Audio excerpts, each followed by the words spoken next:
Standard 10, Social Science, Unit 2, The World Between Two World Wars. இந்த லெசனோட சம்மரிக்கு வந்துட்டோம். Summary பார்க்கலாம். இந்த லெசனில் என்னெல்லாம் படித்தோம் அப்படின்னு பார்க்க போகிறோம். Intensification of anti-colonial struggles commenced from the end of the First World War. First World War முடிஞ்ச உடனே anti-colonial struggles தீவிரமடைந்ததை, வேர்ல்டு ஃபுல்லாக தீவிரமடைஞ்சதை பற்றி பார்த்தோம். Paris Peace. The harsh decision in the Paris Peace Conference against the defeated countries destabilized the ruling regimes and created a climate for the rise of fascism, especially in Italy and Germany. So, Paris Peace Conference-ல தோற்ற நாடுகளுக்கு எதிராக எடுக்கப்பட்ட நடவடிக்கையால் இட்டலியில் முசோலினியுடைய பாசிசமும் ஜெர்மனியில் நாசிசமும் வளர்றதுக்கு அதுதான் துணை புரிஞ்சுது அப்படின்றத பார்க்குறோம். Next, the economic slum originating in the US in 1929 and subsequently affecting all capitalist countries in the world resulted in changes in polity and society. 1929ல யூஎஸில் அமெரிக்காவில் ஏற்பட்ட கிரேட் டெப்ரெஷன் உலகத்தில் உள்ள மற்ற கேபிட்டலிஸ்ட் கண்ட்ரிஸு பொலிட்டிக்கலாகவும் சோஷியலாகவும் அஃபெக்ட் பண்ணதை பார்த்தோம். Decolonization process was quickened during the interwar period in India. So இந்த first world வார்க்கும் second world வார்க்கும் நடுவில் இந்தியாவில் இந்த டீகாலனைசேஷன் ப்ராசஸ் வந்து ரொம்ப குயிக்காக நடந்துச்சு. எதிர்ப்பான போராட்டங்கள் நிறைய நடந்தது அப்படின்றத பார்த்தோம். அப்புறம் next the Monroe doctrine prevented colonization and Latin American countries by European powers and thereby ensured early sovereign status to them. Later this was regarded by Latin Americans as a cover for American intervention and exploitation of the resources of their countries. So, Monroe டாக்ரைனால் அதில் இருந்த கோட்பாடு என்ன அப்படின்னா, யாராவது வந்து Latin அமெரிக்காவுக்கு மேலே எந்த யூரோப்பியன் பவர்ஸ் அது சண்டை போட வந்தீங்கன்னா அவங்களுடைய இறையாண்மை சாவரின்னா அவங்களுடைய உள்நாட்டு விஷயங்களை யாராவது தலையிட வந்தீங்கன்னா அது வந்து அமெரிக்காவுக்கு மேலேயே நீங்கள் நடத்தக்கூடிய போர், அவங்களே அமெரிக்காவையே நீங்கள் எதிர்க்கிறீங்க அப்படின்னு சொல்லிட்டு நாங்கள் அவங்களுக்கு துணையாக வருவோம் அப்படின்னு சொல்லிட்டு யுஎஸ் வரைஞ்சி கட்டிட்டு வந்ததை பார்த்தோம். ஆனால் அதுக்கப்புறம் தான் லாட்டின் அமெரிக்கன்ஸ் தெரிஞ்சுக்கிட்டாங்க, இவங்க வந்து நம்மளை ஆக்குப்பை பண்ணிவிட்டு நம்மளை மொத்தமும் யூஎஸ்ஏ சுரண்டுறதுக்காக யூஎஸ் பண்ண தந்திரம் தான் இது அப்படின்னு சொல்லிட்டு அதுக்கப்புறமா இவங்க தெரிஞ்சுக்கிட்டாங்க. ஓகே ஸ்டூடெண்ட்ஸ், இந்த லெசனுடைய எக்ஸசைஸ் பார்க்கலாம். Choose the correct answer. With whom of the following was the Lateran Treaty signed by Italy? Italy வந்து யாரோட லாட்ரன் ட்ரீட்டியை சைன் பண்ணாங்க? ஸோ இட்டாலினா முசோலினி யாரோட சைன் பண்ணார்? போப். சரிங்களா, போப்போட தான் சைன் பண்ணார். அதாவது உங்களுக்கு தனியாக நான் சுதந்திர நாடாக உங்களுக்கு தந்துடுறேன், அதான் ரோம். சரிங்களா, சுதந்திர நாடாக தந்துடுறேன், நான் தனியாக வச்சுக்கிறேன் அப்படின்னு சொல்லிட்டு இந்த லாட்ரின் ட்ரீட்டியை வந்து ரோமோட சைன் பண்ணாங்க. With whose conquest did the Mexican civilisation collapse?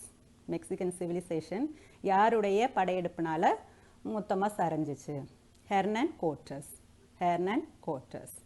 Who made Peru as part of their dominions? அவங்களுடைய பெருவை வந்து எந்த நாடுக்கு கீழே கொண்டு போனாங்க? ஸ்பெயினாட், அதான் ஸ்பெயினுக்கு கீழே கொண்டு போயிட்டாங்க. Which president of USA pursued good neighbor policy towards Latin America? Roosevelt. சரியா, குட் நெய்பர் பாலிசியை யார் ஃபாலோ பண்ணா? மன்ரோக்கு அதுக்கப்புறமா வந்தவர், மன்ரோ டாக்ரைன் காலத்துக்கு அப்புறமா கொண்டு வராங்க இல்லையா குட் நெய்பர் பாலிசி, இதை வந்து ரூஸ்வெல்ட் தான் முன்மொழிவார். Next, which part of the world disliked dollar imperialism? அந்த டாலர் இம்பீரியலிசத்தை யாருக்கு பிடிக்கலை? ஸோ லாட்டின் அமெரிக்கா வந்து தன்னை சுரண்டுறாங்க அப்படின்னு சொல்லிட்டு லாஸ்ட்டில் இவங்க எல்லாருமே லாட்டின் அமெரிக்காவில் ஃபுல்லாக எதிர்ப்பு போராட்டங்கள் நடக்குது. ஸோ அதுக்கப்புறமா நாங்கள் உங்கள் உள்நாட்டு விஷயத்துலலாம் நாங்கள் தலையிட மாட்டோம் அப்படின்னு சொல்லிட்டு யூஎஸ் சொல்லிடுறாங்க. So which part of the world disliked dollar imperialism? Latin America. Next, filling the blanks. The founder of Social Democratic Party was Ferdinand Lassalle. இந்த சோசியல் டெமோக்ராட்டிக் பார்ட்டி அப்படின்றது என்ன அப்படின்னா ஜெர்மனிக்கு அகென்ஸ்டாக லாஸ்ட் வரைக்கும் அவங்களுக்கு அகென்ஸ்டாக இருக்கிறவங்க எல்லாரையுமே போட்டு தள்ளிடுவாங்க. ஸோ லாஸ்ட் வரைக்கும் நிலையாக நின்னவங்க என்ன அப்படின்னா சோசியல் டெமோக்ராட்டிக் பார்ட்டி தான். அதனுடைய ஃபவுண்டர் யாருன்னு கேட்குறாங்க, ஃபெர்டினண்ட் லாசேல்.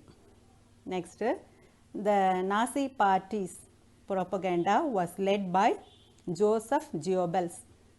நாசி பார்ட்டியோட ப்ரொபகேண்டாவை வந்து யார் முன்மொழிஞ்சார் அப்படின்னா ஜோசப் ஜியோபெல்ஸ். அவர் தான் என்ன சொல்கிறார், any life frequently repeated will ultimately gain belief. எந்த ஒரு பொய்யையும் திரும்ப திரும்ப சொல்லிகிட்டே இருந்தால் அது உண்மை ஆகிடும் அப்படின்னு சொன்னவர் தான். பப்ளிக் ஒப்பீனியன் பிளான்டு ஒப்பீனியனாக மாற்றினவர் அவர் தான். அதை தான் நாசி பார்ட்டியோடைய ப்ரொபகேண்டா அப்படின்னு சொல்கிறாங்க. Next the Vietnam nationalist party was founded in. Vietnam nationalist party வந்து எப்போ ஃபவுண்ட் பண்ணாங்கன்னா 1927. The secret state the secret state police in Nazi Germany was known as. இந்த நாசியில் இருந்த சீக்ரெட் ஸ்டேட் போலீஸை எப்படி சொன்னாங்கன்னா கெஸ்டப்போன்னு சொன்னாங்க. சீக்ரெட் போலீஸ் இதை வந்து கெஸ்டப்போ அப்படின்னு சொன்னாங்க. ஜெர்மனியில் இருந்தது தானே நாசி, அதான் Gestapo. The union of South America came into being in May 1910.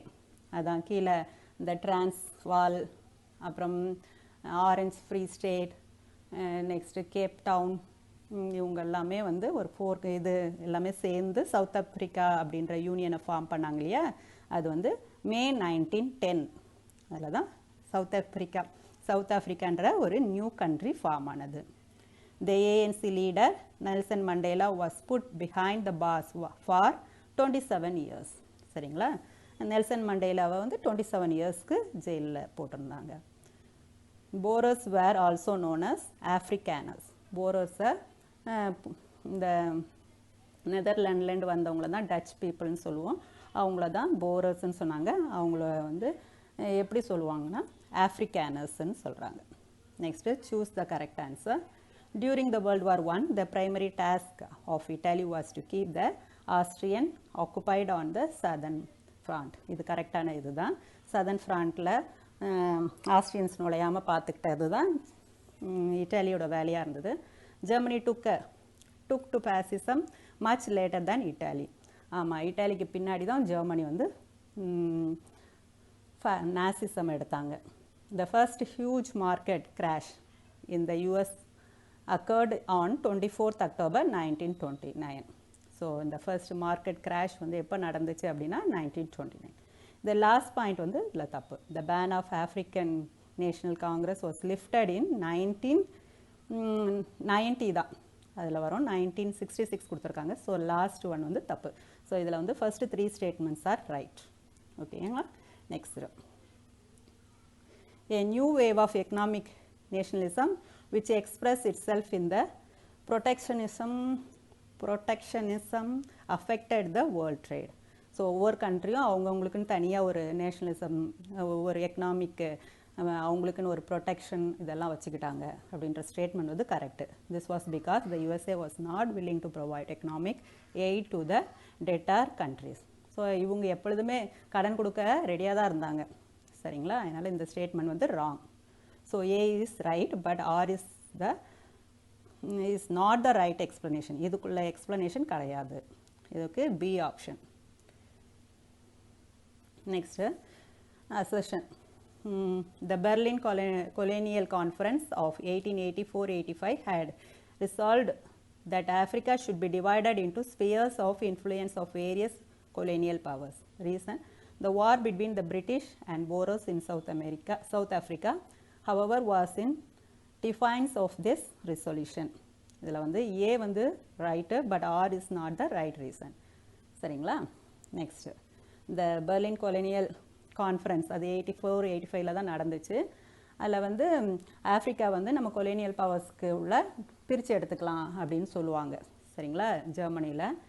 ஆனால் the war between British and Boers in South Africa, however, was in the defiance of this resolution. இதை சம்மந்தப்பட்டதான் இந்த போர்லாம் நடந்துச்சு அப்படின்னு சொல்கிறாங்க. இது வந்து இதுக்குள்ள ரீசன் கிடையாது. ஓகேங்களா. நெக்ஸ்ட், மேட்ச் த ஃபாலோயிங்கில் டிரான்ஸ்வாலில் நிறைய கோல்டு கிடச்சது இல்லையா, அதனால டிரான்ஸ்வால் வந்து கோல்டு. அதுக்கு வேண்டி தான் பிரிட்டிஷ்காரங்க அங்கே வந்து தன்னுடைய செட்டில்மெண்ட் எல்லாம் பண்ணுவாங்க, அங்கே வந்து செட்டில் ஆகிடுவாங்க. டாங்கிங்கில் தான் கொரில்லா ஆக்டிவிட்டீஸ்லாம் நடந்துச்சு சரிங்களா. வியட்நாம் போரில் தான் அந்த டாங்கிங்ன்றது முக்கியமான பிளேஸு. அதில் தான் வந்து அந்த அவருடைய தலைவர், வியட்நாம் தலைவர் வந்து அங்கே தான் உதயமாவார், அங்கேருந்து தான் வருவார். ஸோ இதில் கொரில்லா ஆக்டிவிட்டீஸ் தான் இந்த டாங்கிங்கில் நடந்துச்சு. நெக்ஸ்ட்டு ஹிண்டன்பர்க் வந்து ஜெர்மனியோட ஒரு பிளேஸ். ஹிண்டன்பர்க் வந்து ஜெர்மனியோட ஒரு பிளேஸ். தேர்ட் ரைக் அப்படின்றது ஹிட்லருடைய அந்த அவருடைய கட்சியோட ஒரு பேர். தேர்ட் ரைக்ன்றது ஹிட்லருடைய கட்சியோட நேம். நெக்ஸ்ட்டு மாத்தியோசின்ற மாதிரி மேட்டியோட்டி, அவர் வந்து இட்டாலியை சேர்ந்தவர். இவர் வந்து முசோலினி வந்து கொன்னுடுவார் சரிங்களா. முசோலினி வந்து என்ன நினைப்பார், நம்மளுக்கு எகென்ஸ்டாக யாருமே இருக்கக்கூடாது அப்படின்னு சொல்லிட்டு அவருக்கு தப்பாக நீங்கள் எலெக்ஷன்லாம் சரியாக பண்ணலை, தப்பாக பண்ணுறீங்க அப்படின்னு சொல்கிறனால இவரெல்லாம் கொன்னுடுவாங்க. மேட்டியோட்டி அப்படின்றவர் இட்டாலியை சேர்ந்தவர். ஓகே, இந்த டாங்கிங் கொரில்லா ஆக்டிவிட்டீஸ் நடந்தது இல்லையா, அங்கேண்ட தலைவர் யார், ஹோச்சிமின் வந்து பிறந்த இடம் வந்து டாங்கிங். ஓகேங்களா, அதில் தான் கொரில்லா ஆக்டிவிட்டீஸ் நடக்குது. ஓகே சில்ட்ரன், இந்த லெசன் செகண்ட் லெசன் இதோட முடியுது. மண்டேலேருந்து தேர்ட் லெசன் ஸ்டார்ட் பண்ணலாம் சரிங்களா. செகண்ட் வேர்ல்டு வாரை பற்றி பார்க்கலாம். அதில் தான் ஹிரோஷிமா, நாகசாகி அது எல்லாமே வரும். ஸோ ரொம்ப மோசமான ஒரு போர், மக்கள் அவஸ்தைப்பட்டது, இது எல்லாமே வந்து யூனிட் 3ல் பார்க்கலாம். World War 2 next lesson Monday ஆரம்பிக்கலாம். So that's all today's class. Thank you students.